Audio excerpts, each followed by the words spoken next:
It's clear that psychedelics can produce a religious experience, much less clear that they can produce a religious life. Are you an optimist with regards to the potential power of psychedelics? There is amazing potential, but there's another aspect of all this, so-called psychedelic renaissance, which is quite problematic. What's scary about psychedelics, I'm thinking as I'm listening to all of this, is that the psychedelic engagement, to be meaningful, takes power away from you. 8 billion people on the planet, so I don't know the number, but how many, Scott, are actually taking psychedelics? I felt the presences quite strongly. I didn't see them. You know, some people see these entities and stuff, right? I didn't see anything. There was no visual component to this at all.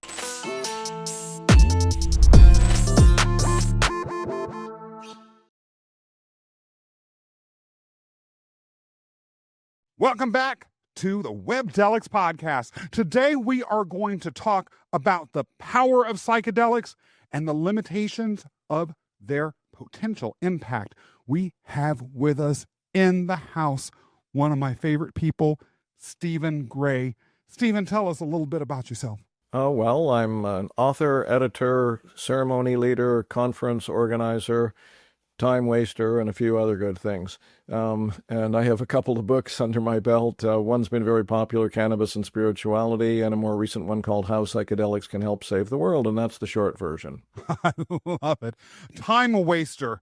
I have hosted 6 podcasts and hundreds of episodes, and I don't think I have ever heard anyone describe themselves that way. You're kind of my idol just for saying that.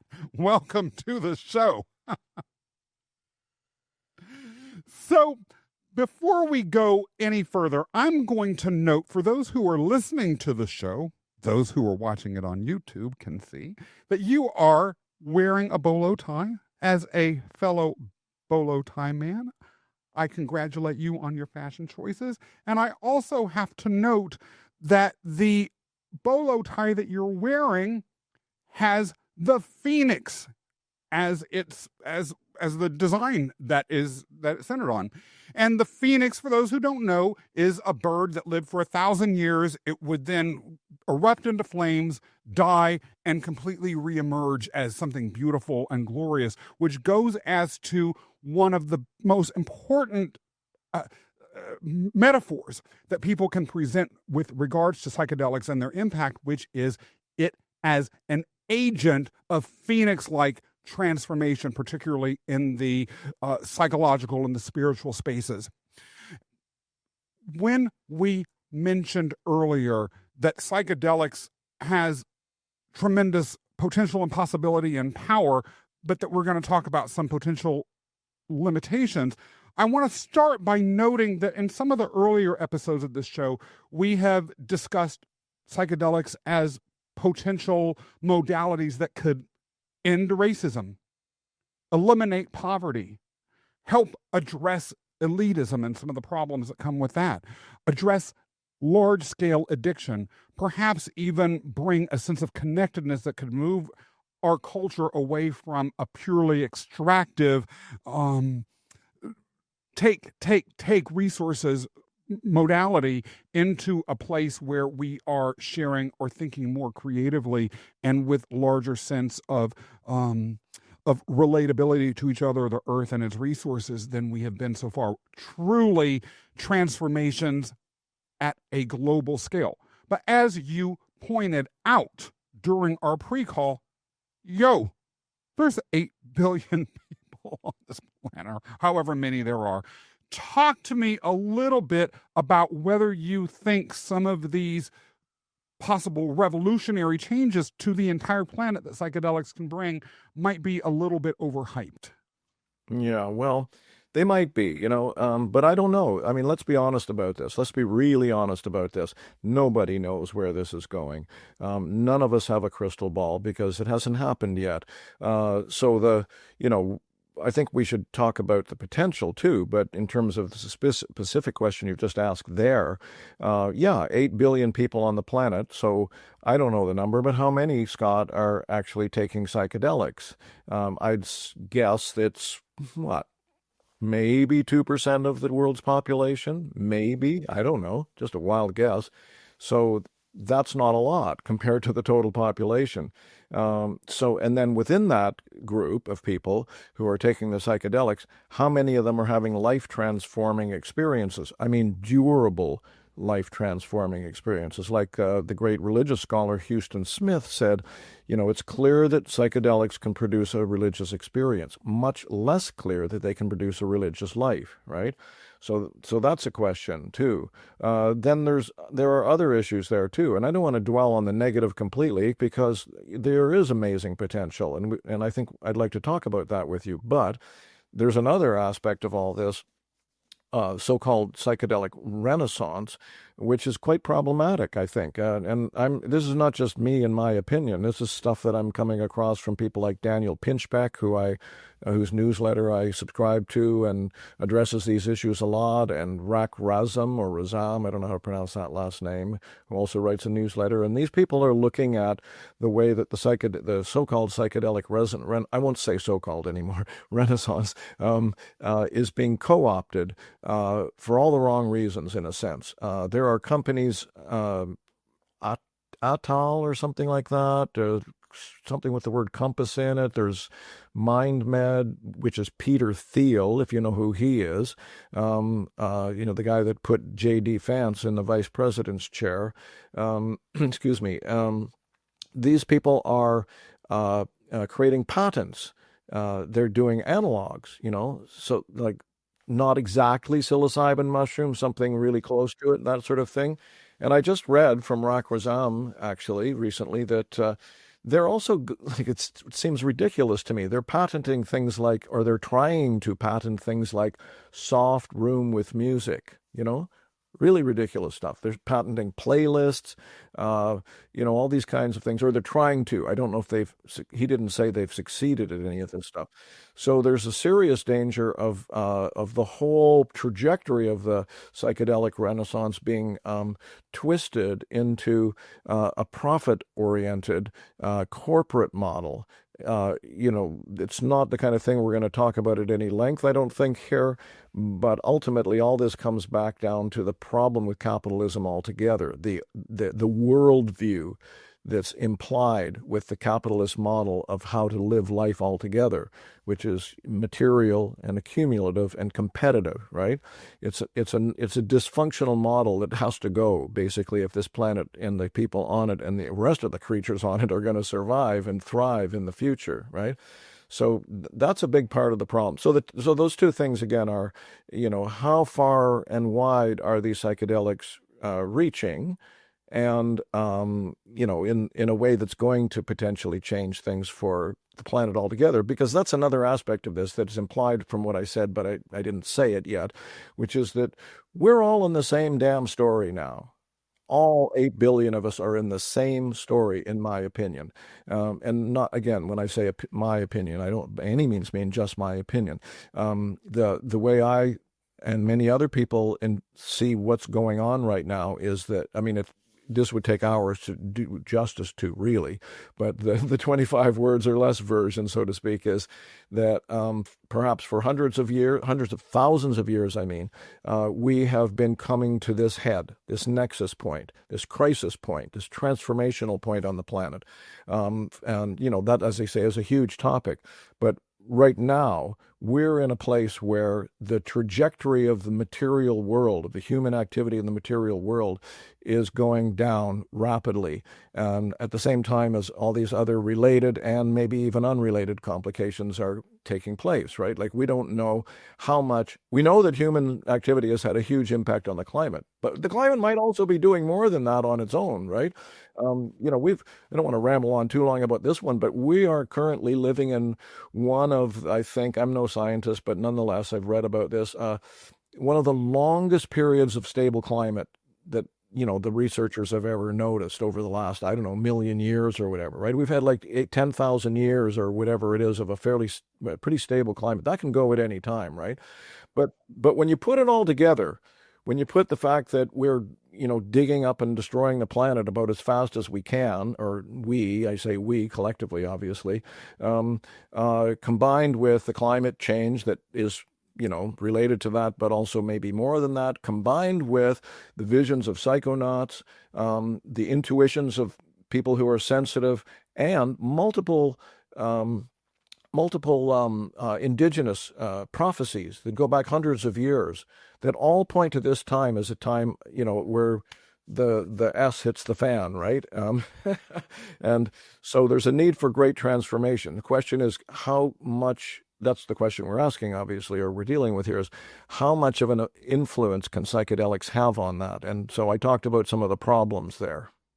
In an ideal world, with us, again, going back to this Phoenix allegory, sitting on a platform that's burning, and our population, like the Phoenix, potentially squealing and writhing in pain as the planet we're on and a lot of the structures that we know are at a critical crisis point, what would you say would be the maximum, if you can imagine this, possibility set that psychedelics could represent for us making it through, right? Like someone might say, well, if it were, let's say, psilocybin, these mushrooms were planted all over the place or easily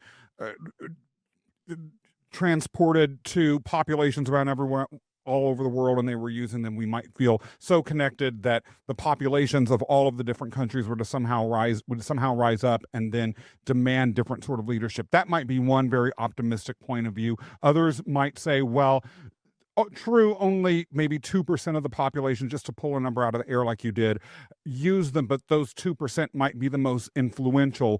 And so maybe that might be something that we could shift into.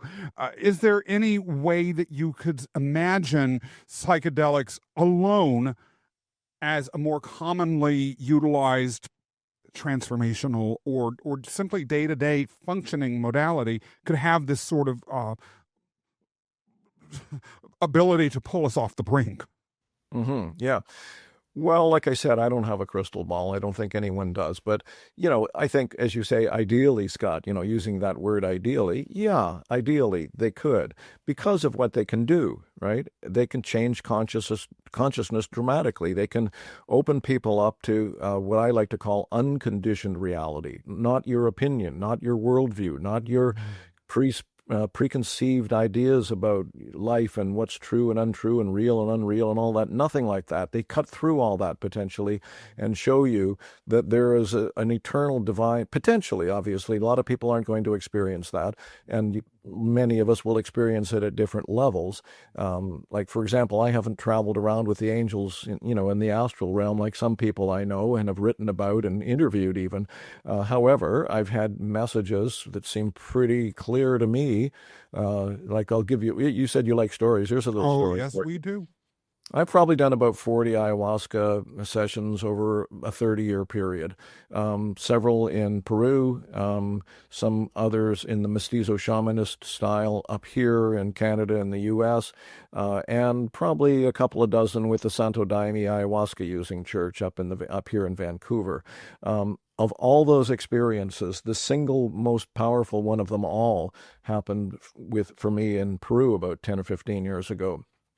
And I felt, and this not, oh, actually, there was another one that was pretty much equally. It was my very first one. I could talk about that if you want to hear stories, but anyway, because that's a really cool story too.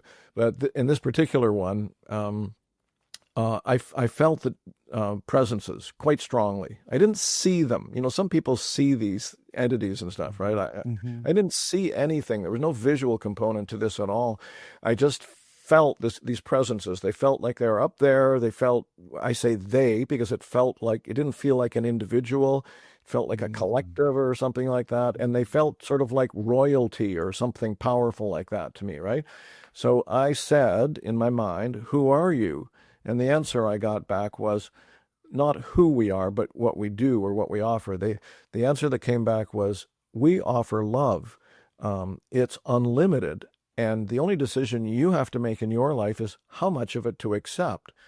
Well, I often remember that little experience. And for me, that almost says it all, right? That there is something, love is such a overused word in some respects, obviously, but there is something that the closest we can come to defining it is by putting that little four-letter word on it, right? It has something to do with a wave, a vibration, an energy, obviously, and it's the love that steers the stars, you might say, as that old pop song said. And it's there, it's available for everybody. So that's, if one can tune in, it can open up, can surrender, die, as it were, like the phoenix you mentioned, or we've mentioned here, to surrender into that unconditioned reality, that changes people potentially. That I say potentially for a reason, though, and I don't want to go back to the sort of downer side or the obstacle side. But again, that Houston Smith quote about clear that psychedelics can produce a religious experience, not so clear that they can produce a religious life, and that comes into grounding, integration, ongoing spiritual work, continuing to humble oneself and all that sort of thing, right? Because there actually is studies, I don't know if we mentioned this in our pre-conversation, but there are actually, well, at least one study that I got from, it was shared with me by Alex Ebert, who's a really interesting philosopher, musician guy.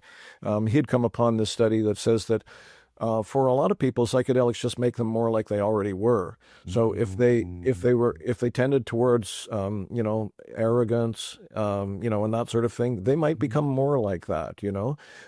Set and setting has a lot to do with that. So when you say like if psilocybin got all over the world, yeah, maybe, but they still need to know how to work with it. They need to know. I go back to when I was 18, 19, and people were taking acid and LSD, and nobody had a clue that it was really about dying to the old self, So you actually could feel that you were dying. You literally, you go, I think I'm dying, right? And if you don't know that that is the gateway to open up to the to unconditioned reality potentially, or to divine or whatever, then you're going, oh my God, I'm dying, right? And I've had that experience, and nobody knew what to do with it. A friend of mine had it, and we just sort of talked him back into, you're okay, Scott, you're okay. It's you, it's Scott, it's you, you know what I mean? So we still need that set and setting to be understood. And then, what you said, a really interesting thing a few moments ago there about, if that 2% could do something with it. And what that reminded me of, there was a view around back in the 50s, the 1950s. Aldous Huxley was part of that bunch. And I think he was the main progenitor of this idea, but there were other people around him like Humphrey Osmond, who was the guy who came up with the word psychedelic, and these different people that were working in that area back in the late 40s and the 1950s. They had this idea that you get these substances into the hands of influencers. So influence is not quite the way we use the term now with social media influencers. Yeah, but heaven forbid we get too much of it. Yeah, so, but they thought you get these things into the hands of, priests and ministers in churches, for example, right? Mm-hmm. Philosophers, artists, writers, musicians, and politicians who are open to it, open to, a rethink, for example. And then there's a sort of almost hate to use the word trickle down effect because it doesn't work with economics, but that an idea can spread. Because, you see how quickly ideas spread. And that's a really important thing on the positive side about all this, right? The worse things get, the more of an openness there is to an idea that can come along really suddenly, right? Things can change in almost a nanosecond. And especially with all the, the communication technology that we have around the world. One of my favorite all-time sayings is from Victor Hugo, which is, there's nothing as powerful as an idea whose time has come. So I'm still trying to answer your question about the potential here, right? And so the worse things get, or let's put it this way, the less that the current sort of materialistic, dysfunctional trajectory of human activity becomes supportable, comfortable, and viable for people in general, for more and more people, the more a gap opens up there. And this is a vision that's been shared with me actually by, people like Peyote Roadman and stuff like that. They've seen this vision that there come a point where the gap is open wide enough for a new story to come in, right? So how does that story come in? I don't know. I mean, maybe it comes again from certain kinds of influencers, right? That if they have these experiences, if they're truly humbled, if they truly have some kind of ego dissolution experience and connect with that Holy Spirit or whatever you want to call it, then they start spreading the idea, and maybe it can change super quick. I think things are going to have to get worse first, though, to be honest. And that's just my view. Don't take it as gospel, folks, but my view is that we're not there yet. If I may ramble for a moment, I'll use the metaphor of an alcoholic. Alcoholic. My mother was an alcoholic. She managed to get her act together before she destroyed her life and the lives of the people around her. It was painful, but she did. On the other hand, an old boyfriend of my sister told me that he was literally lying in the ditch. And, while lying in that ditch, he thought to himself, if I do this any longer, I'm going to die. So I have a choice now. I either live or die. So some people have to get to that point before they're ready to make a change. Our species may be kind of closer to that second category. That what gives people a level of comfort, or stability or whatever, may recede, may become less viable for great numbers of people. And if that happens, there's essentially two divergent roads that can happen. Maybe both. They'll probably both happen, actually. One of them is already happening, which is, I'm sorry to anyone who's a Trump supporter, but I see that as a kind of a cult, because regardless of who Trump is or whatever, a lot of people are looking for safety there. They're looking for comfort. They think Trump is going to look after them. I'm just one example, right? Just happens to be an example of the most powerful, for the moment, country in the world. But there's a lot of people who want to take refuge under the umbrella of some authority that they think knows and will look after them, right? That's the one path that can happen, and it's potentially dangerous because it can create tyrants, it can create oligarchs, because those people are incredibly intelligent. They're often sociopaths, and they know how to manipulate that kind of information or that kind of mentality, right? So that's one way that things could go as people lose a level of stability and become more anxious. But the other possibility, and this is the prayer, this is like the hope for humanity, is that in that gap, a new story that actually makes sense can come in. A positive story of who we actually are, which is whatever you want to call it, shards of the divine. A word I like is autopoetic. Autopoetic means self-regenerating, self-generating, self-maintaining, and stuff like that, where autopoetic nodes in an incredibly intelligent, totally interconnected, interwoven cosmos. That's the ideal, that's the potential, and maybe, just maybe, the gap will open and allow that story to come in. I'm going to pull a few strands from everything you said. Before I go any further, it needs to be said, Webdelics obviously is not going to take any political stances here. Of course. That being said, I will briefly talk a little bit about my own first psilocybin experience. And I'm going to share this personal story because so much of what I have heard and experienced with regards to the visions, the metaphors, the insights that are shown during these individual experiences actually can reflect outwards and really do seem to be pointing to larger social structures or social points that we as a culture can move towards. Which makes sense because we are all, what is a culture? What is a society? But a group of individuals. In my psilocybin experience, there was a period when I first began to be affected by the mushrooms, in which I became as I think you may have described it a few minutes ago, very, very afraid. I thought I had this idea in my head, oh my gosh, what if I am allergic to mushrooms? What if I'm the person that can never get out of this altered state? What if I Oh, yeah. have a heart attack and then the ambulance comes and they see this body just laying limp and in the place that I was having this experience? I worked through it with the help of the facilitator that accompanied me. And then I began the psychedelic journey proper, which started with me on a canoe, standing on a canoe on a river, with behind me and overhead a gigantic statue of the Egyptian god Anubis pointing forward. The god Anubis, for those who may not be aware, was the god of death. I had to move forward to go on the journey to experience and learn the lessons that I needed to through this most profound of experiences.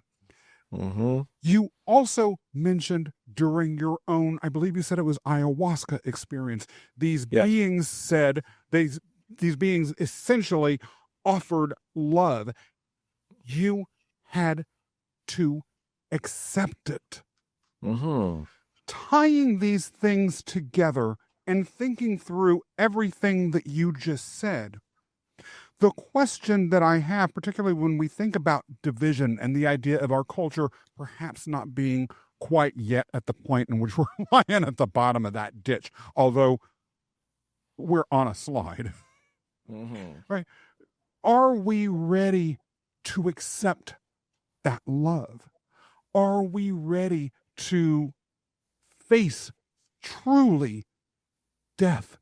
Do we have to face death as a species in order to understand Anubis as the spirit of change, as the opportunity to accept that love? What I'm wondering then, when I think about these leaders that you're talking about that might be psychopathic or might have all these other personality disorders and who are not in a place of love and manipulate crowds so that they are in the midst of all this fear and terror that is justified, or displacement or alienation, not in a place where they can accept love or where love is even envisioned.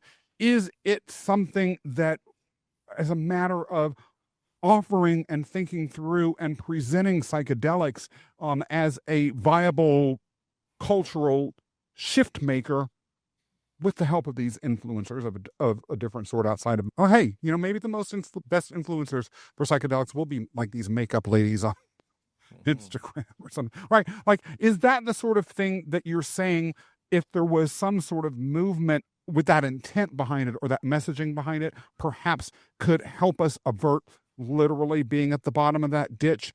And do you think if that were to be how psychedelics were presented, the possibilities might be more accessible to people? Well, okay, there's a lot of different ways to talk about that one. What comes to mind immediately is a statement by Terence McKenna, who apparently borrowed this and sort of rephrased it to be more in modern language from William Blake, the great poet, mystic, philosopher, drawer, artist, whatever.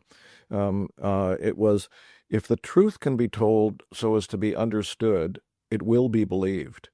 So we live by stories. All of us are living by stories that we tell ourselves. I mean, we shipped them on, we embedded them, right? But nonetheless, it's our story. It's our story of what's real, not real, all that I said before, right? True, untrue, safe, unsafe, possible, not possible. Like, is it possible that there are spirits around, of any kind? If you don't believe that that's possible, if you never had any such experience and you don't believe it's possible, then you're never going to have that kind of experience, right? So, but the question is, again, if the truth can be told so as to be understood. So in other words, how do you communicate that so that people will understand it? You can't just come, you can't suddenly come in with people in, I don't know, rural Tennessee or something like that and say, hey, folks, it's like this, right? They're just not going to get it. They're not going to act on it. They're not going to understand it, et cetera, et cetera. So it's about how you reach people. How do you meet people where they are and find a way to communicate something to them that they can actually understand? Um, and this is where the gap potentially comes in that we talked about or I mentioned earlier on, that um, if people are not finding what's going on now working for them, as I say, there are sort of two possibilities. They try to cling ever harder onto branches that are falling into the river, or they have a corner of openness where they can go, oh, maybe that. So how do you reach them is the question. There's lots of examples. Here's a fun example. You know who Alan Watts was? Talk to us. I do, but there's no guarantee that the audience does. Okay, Alan Watts wrote some really fascinating books. First book I ever read on spirituality, actually, way back in the 70s, was called The Book, subtitle On the Taboo Against Knowing Who You Are by Alan Watts.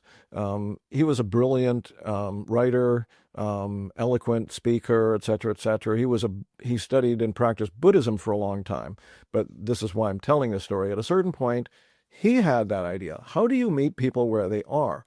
So he thought, well, the West, this is back in the 60s or so, I think, 60s, 70s. He didn't think people in the West, like US and so on, were ready to hear Buddhist teachings particularly, or a lot of people. So he thought, well, I'll meet them where they are. They're Christian in this country, in the United States. So he got himself trained and whatever the word is, approved, registered, certified as I think it might have been Episcopalian priest or minister. And he got himself the gig of a large church in Chicago, which I believe, my facts are a little loosey-goosey now. It was a long time ago, but I think he did this for about 10 years. So he became the minister or priest of a Christian church, having spent many, many years studying Buddhism. And I don't know the details, but I do know that he introduced Gregorian chant into those church services, for example, right? So, so again, how do you meet people where they are? And by the way, as long as I'm rambling, stop me anytime if you want.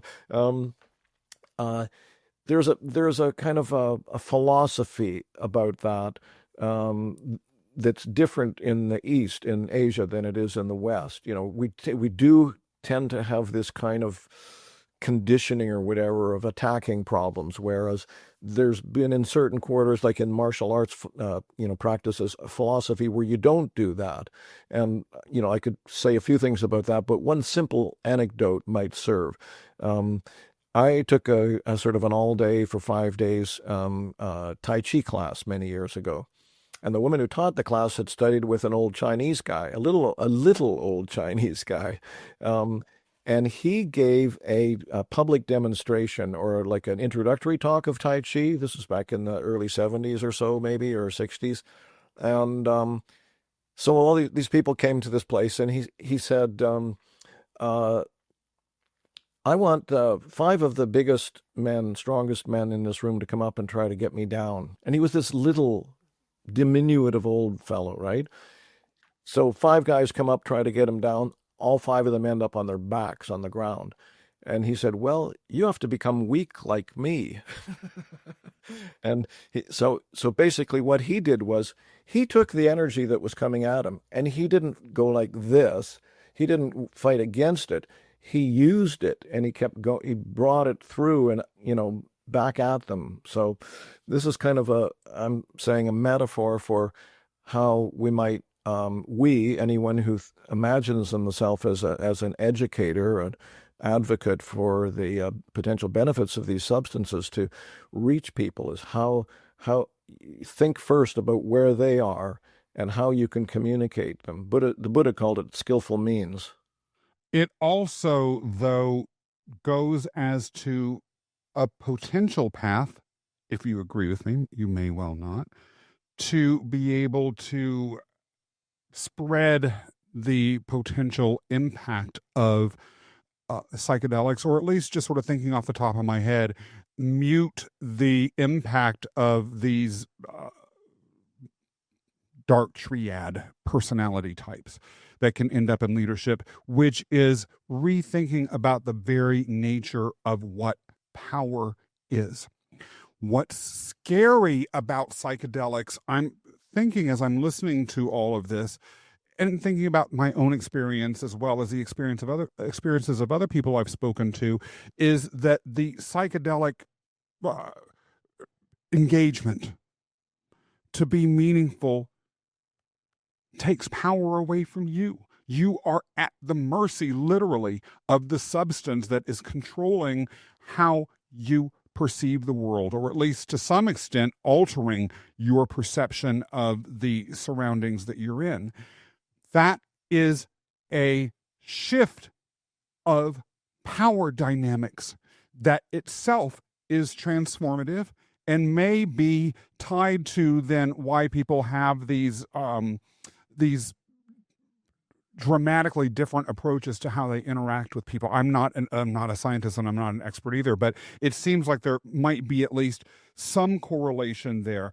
If there were to be a common understanding of that, perhaps then over time, the ability for people to see, as you said, on their own terms, how the toxic types of leadership that they might have been ascribing to is negatively impacting us, continuing to walk us down this very scary planet-wide pathway, then people might be able to hear that influence. They might be able to influence each other. They might be open to then a different idea about what power can be. Because if there's a different idea about what power can be, then we are going to be talking about a very different society-wide trajectory planet-wide. Do you agree? Am I being loopy? Oh, well, who knows about that? That's another issue. Sorry, just kidding. No, you're not being loopy, I don't think. Well, power, no, that's an interesting terminology to work from. Yeah, so, well, I don't know if this is a direct response to that or an exact direct response to that, but the problem on some level, the great majority of us, is that we're disempowered from our true nature. My old Buddhist teacher called it unconditional confidence. Unconditional confidence means that your confidence isn't knocked about up and down by how things are going, whether your mojo's working at any given moment or not, right? Unconditional confidence is knowing who you are. And so however things turn out, you're still there. You're still holding your throne, your seat, your dignity, your sense of presence, your sense of calmness, your sense of open-heartedness. That's sort of the ideal, right? Very few of us are fully empowered that way. That old Buddhist teacher, by the way, if anyone knows who he is, he was quite controversial, but he was undeniably brilliant. And in terms of, I don't want to get too distracted from myself here, but he understood that principle that I talked about before of meeting the West where it was. So, I could go on about that, but I wanted to give a very brief anecdote about him. Do you know who Thomas Merton was? I have no idea. I have to say I've never heard that name. Very important person, died, I don't know, 20 or 30 years ago.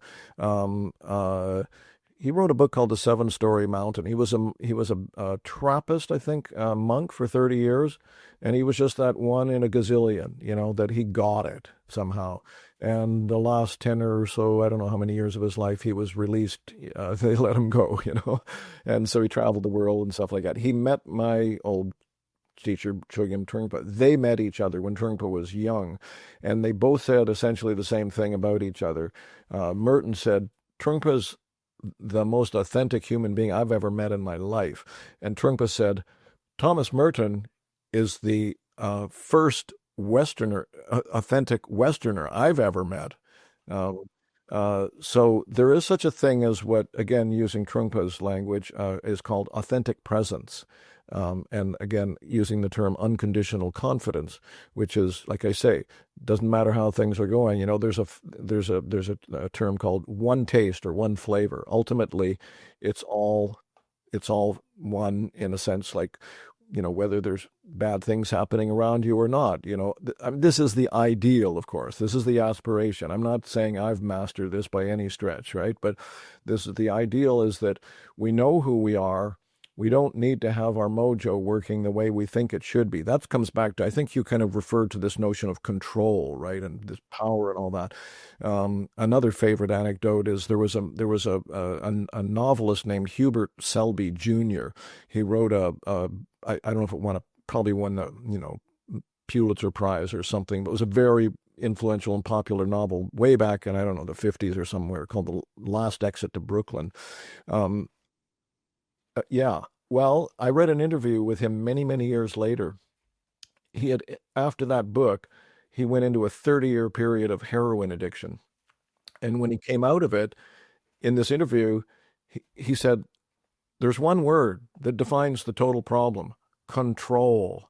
We're all trying to control things. So that's ego. That's our attempt to make ourselves feel okay in the world, right? And it's all totally understandable. We all do it. There's no judgment there about that. It's not a sin or anything like that. It's just that it's extremely limiting in the ultimate sense, right? We create this as, again, using the references or the terms of my old Buddhist teacher, a cocoon around us. But the problem is we're never comfortable completely in that cocoon. The cocoon's a wonderful metaphor because a cocoon is always breaking down. You have to constantly kind of, repair it and patch it and all that kind of stuff. And it wants to dissolve ultimately anyway for you to become a butterfly or a phoenix. So, the problem is that we limit ourselves, incredibly that way. We're disempowered, right? And so, yeah, again, I just keep coming back to the same thing. It's like, how can you communicate that in a way that people could understand it? And that wouldn't result, as that is being communicated to the masses, in a backlash by those that might feel threatened by people feeling power. And to me, right, when we talk about the potential limitations, on the one hand, part of me wants to say, well, with the psychedelic renaissance in place, and I think that you're right, the burgeoning psychedelic renaissance, or the so-called psychedelic renaissance, or some of these qualifying terms describing where the psychedelic movement is in the West right now, aren't really accurate. This is a psychedelic renaissance. We have a Health and Human Services Secretary in the United States that is talking about wanting to push forward the study of these. And you have countries like Australia beginning to legalize some of these within various conditions and changes, or looking differently in various jurisdictions. But in a way, the genie is already out of the bottle. In a way, though, the genie can always be smashed back in. And so, right, part of what you're talking about, at least as I'm hearing it, when we're saying, well, the hype and the potential, okay, there may be truth there. Suppression is something that always is a possibility. Absolutely, yeah. And in fact, that's exactly what's happening right now, right? So here's a way of looking at what's going on. Say, take the United States for, an example, but it's by no means, exclusive to the United States, is that, forget the United States. Let's just say everybody. Like I said earlier, we're all in the same story now, right? So even although most people don't recognize it consciously, I think everybody is feeling it. I think everybody is feeling the instability of things, because we all have this sort of psychic antenna. It's just buried with most of us, but we're all incredibly sensitive people on some level, right? And we sense things in ways that we don't even recognize, especially if our culture doesn't support that kind of intuitive, recognition, right? So, if we don't have a story, like a story that this is first of all, it's been prophesied, predicted, and envisioned, by many, many people for a very long time, that we've come to the end of this particular trajectory. And now it's time to become the real people that we are on this real planet, right? And it can potentially happen. But then the problem is that it's a huge change. We're talking about a massive reconfiguration of the way that we live on this planet. And that's scary, depending on the person. Like some people are just not going to be open to that at all, and as I say, they're going to cling harder and harder to false promises, and that's the dangerous side of all this, right? So, but then wherever there's some opening, again, sorry to have to say it again, how how do you get to that? How do you, find that opening, and communicate in a way that the story can be understood? Um, yeah. And I don't know the answer. Oh, wait, maybe I do, in a different way. Um, you talked about letting go of control. We both talked about letting go of control and shifting what is the actual power, right? Well, this might sound like a bit of a tangent, but I don't think it ultimately is. Let me see how to approach this one. Okay, so I know this really powerful psychic. Um, uh, he does. He's done like 4 different telephone sessions with me.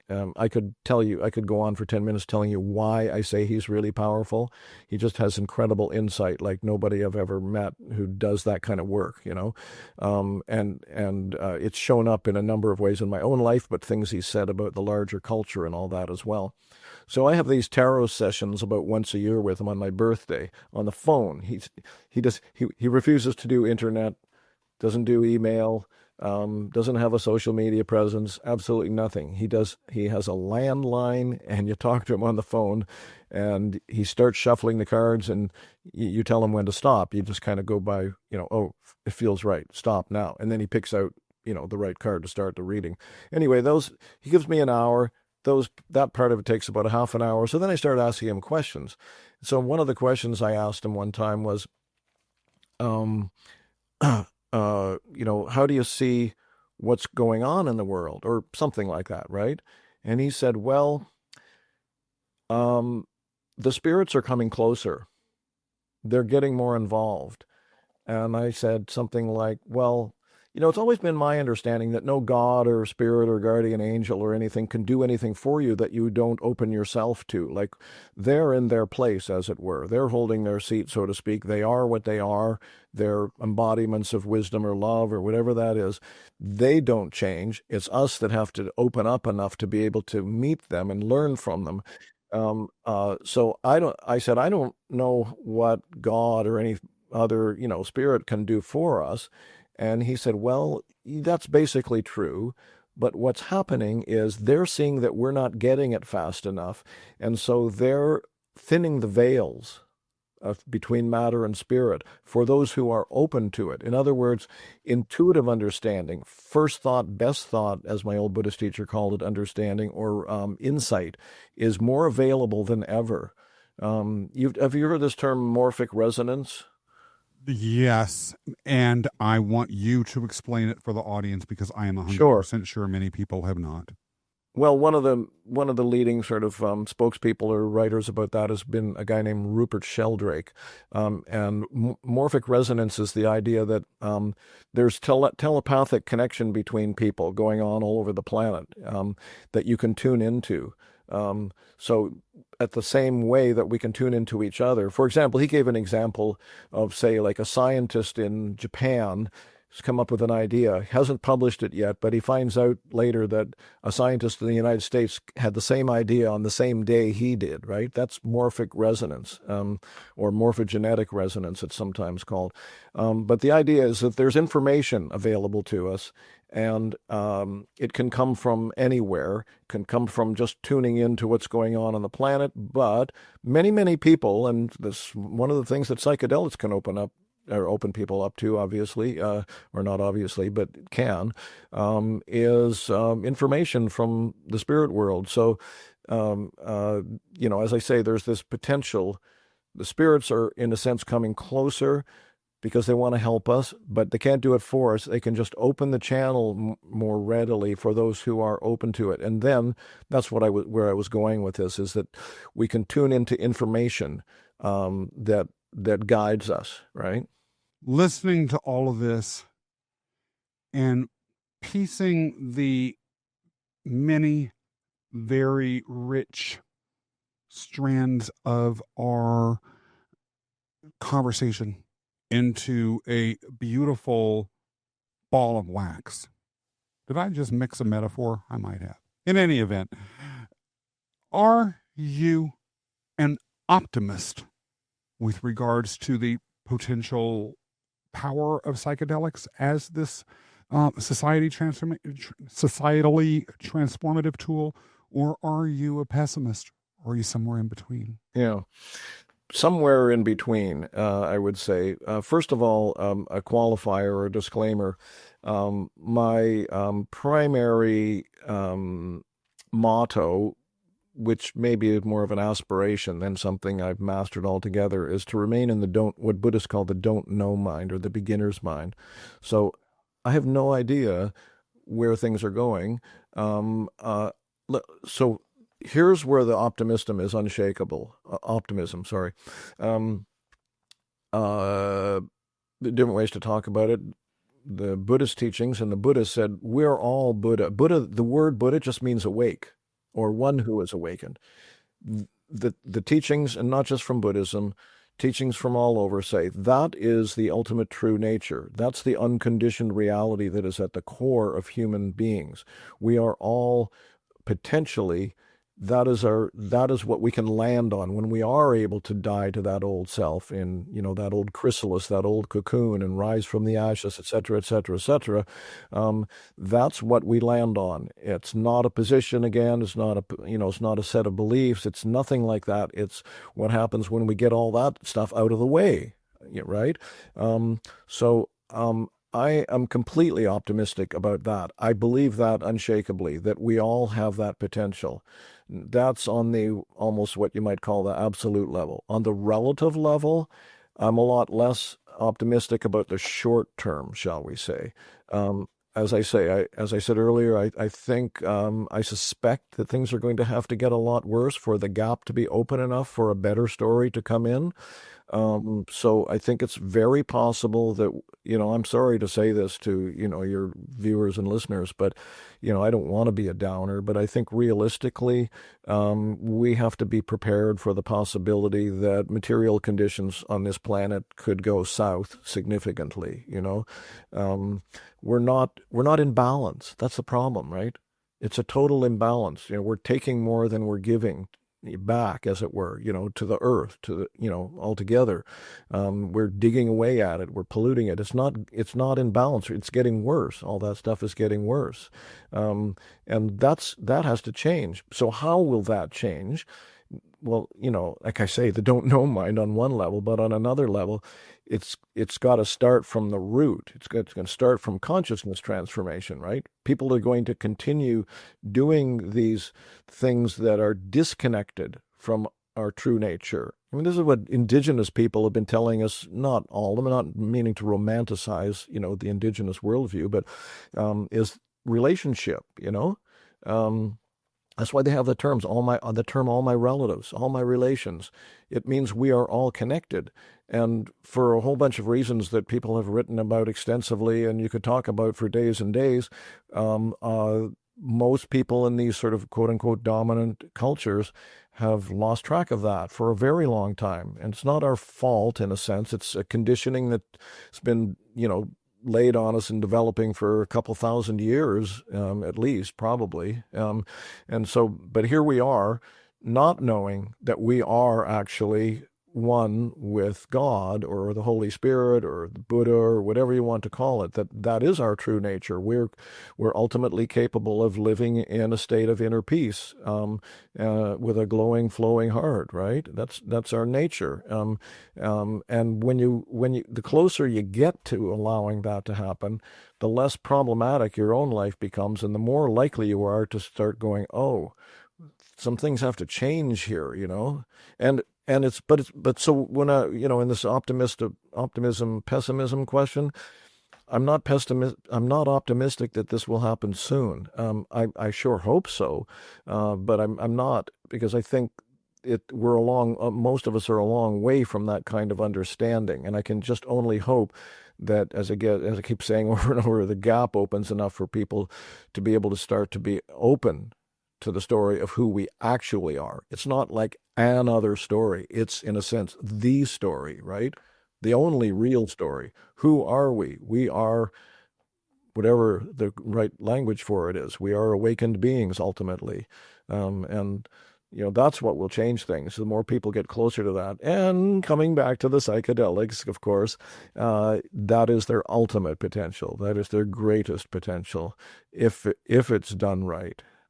Yeah. So was that a reasonably okay answer to the pessimism optimism question?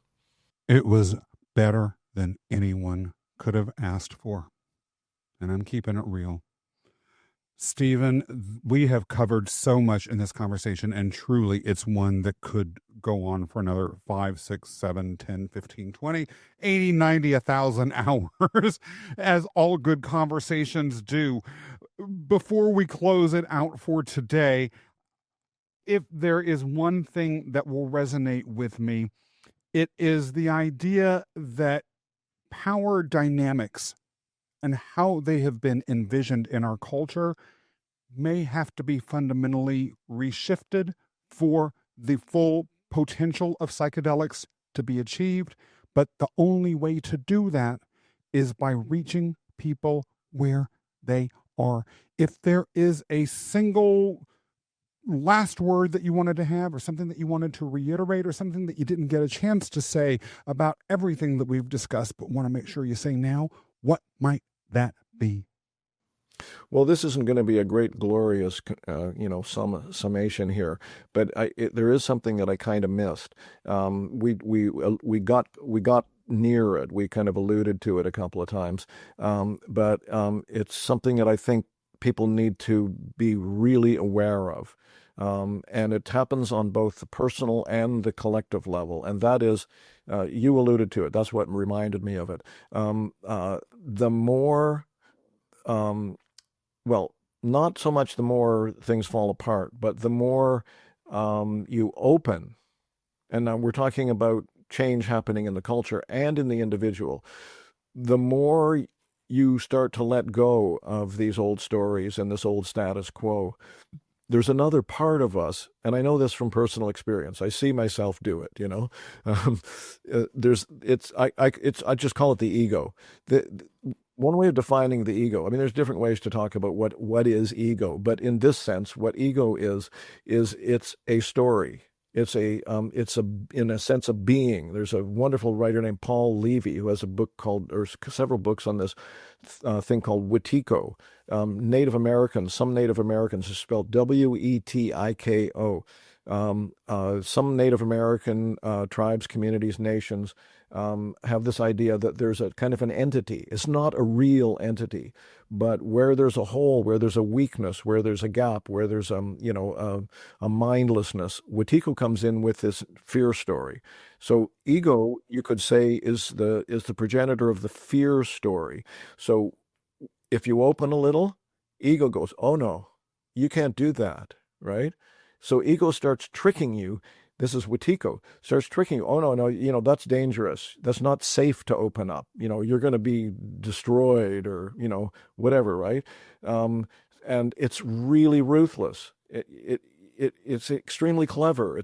The ego is a psychopath, So I think what we have to, and so this is, and it's already happening culturally, right? Like I said a little while ago, everyone kind of knows on some level, even though it's completely unconscious for a lot of people, everyone senses that things are changing and falling, and the old ways are falling apart, right?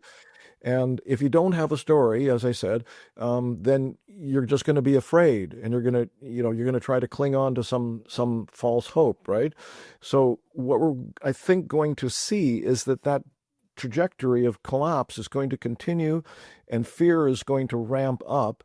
But if things go in a more of a good way than a bad way, so to speak, and there are openings that start influencing the culture, then, as you said yourself earlier, Scott, there are going to be backlashes because the fear mentality will kick in greater, and especially with certain people that, those people are oftentimes the ones who are the most dangerous are the ones who are insistent upon imposing that control on other people, right?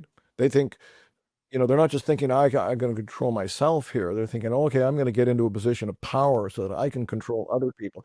This is actually a core universal psychological principle. And the Thaddeus Golas, The Lazy Man's Guide to Enlightenment book, a wonderful little book, said the core rule of this universe is that what you say goes, but only for you and anyone else you can get to believe your story, right? Yeah. I just wanted to end with that one, not because I wanted to end with it, but just because, anyone who's watching this, I want to suggest, please watch carefully for your own tendency to retrench when there's a little bit of an opening, and watch what's happening in the culture, if there are openings. And because that's in fact what's been happening. Pardon me for going on, I'll stop soon. But it's been happening for at least 60 years since the big openings of the 60s, right? Spiritual openings, psychedelics, cannabis all came in, gay liberation, we used to call it women's lib, feminism, all these things, addressing racism, the Supreme Court decision of, 1957, segregation, all that stuff. All these things have been opened up. We're way more liberal on some level, but people are afraid of change, so we have to watch for that in the culture too, right? Stephen, after all of this, I cannot imagine that people watching or listening will not be crying out for more of what you have to say. Where can they find you? Talk to us a little bit about anything that you have going on that you'd like to share with the Webdelics audience.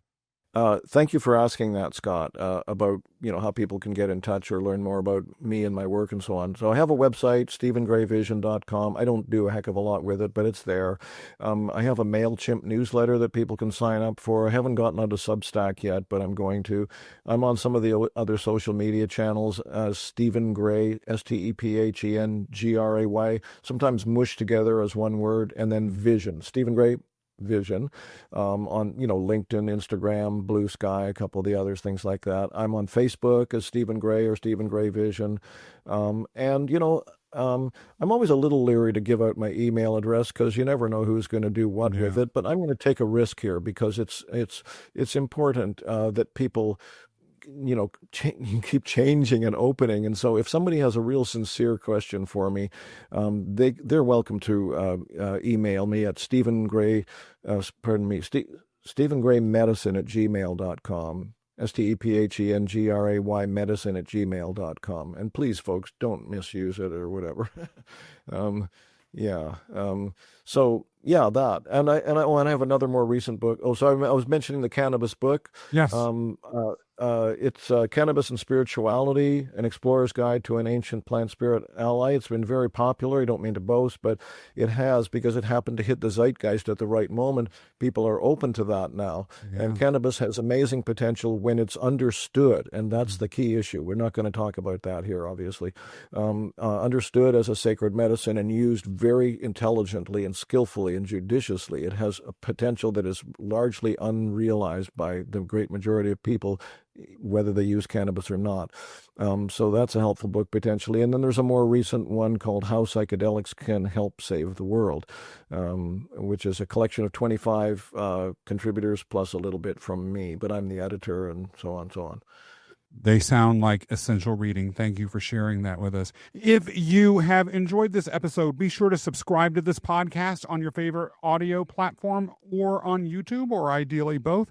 And if you really, really enjoyed it, we'd love it if you left a review. Also, make sure that you follow us on Webdelics' various social media platforms.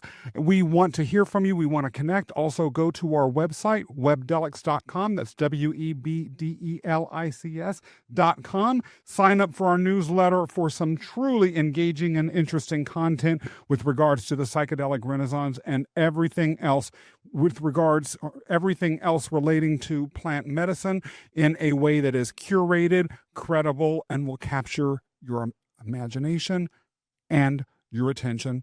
Thank you so much for being a part of this show, Stephen, and thank you everyone in the audience for listening or watching. We look forward to seeing you next time back here at the Webdelics podcast.